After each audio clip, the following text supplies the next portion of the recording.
The mathematics world likes to come up with shortcuts to change phrases or sentences into something simpler. So if we said find 4/10 of 60, that's the same as times, of and times. 4/10 of 60, we'd multiply. We could turn it into a decimal, but the mathematicians have invented something even more simple to write, and that's the percent symbol. So 0.4 is the same as 40%. So you'll usually see a problem like this as 40% of 60. So if we said, what's 32 hundredths times 80? You could use the decimal, or you could write it out as 32% of 60.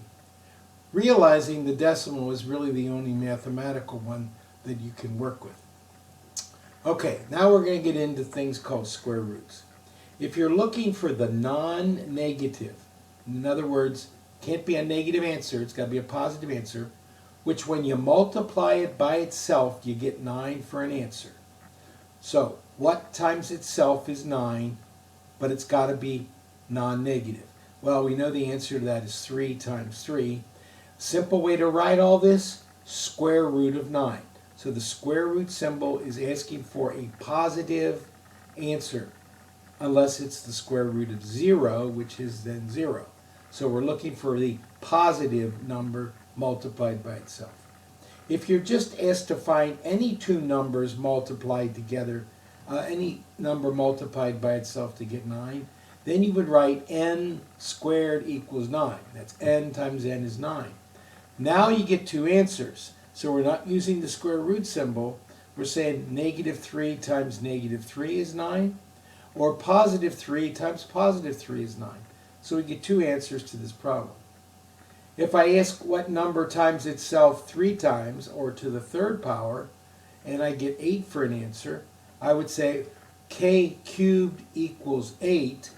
The only number cubed that equals 8 is positive 2. So you don't get the negative answer here. It's not possible. So it'd be positive 2, positive 2, positive 2. The real number multiplied to the third power, giving us a negative answer, that would be negative 3. Negative 3 to the third power would be negative 27.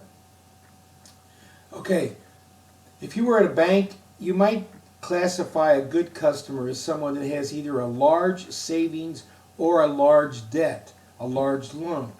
So we're looking sometimes for just the magnitude of a number. So in simple terms, negative 2,000, that's borrowing 2,000, is just as good a customer as the one that gave you 2,000 in a savings. So this new symbol called absolute value will tell us the magnitude of a number. Or in other words, how far is the number from 0? So you can see we've come up with different symbols. Percent, square roots, always asking for a positive. And now this new symbol, absolute value, asking for the distance the number is from 0.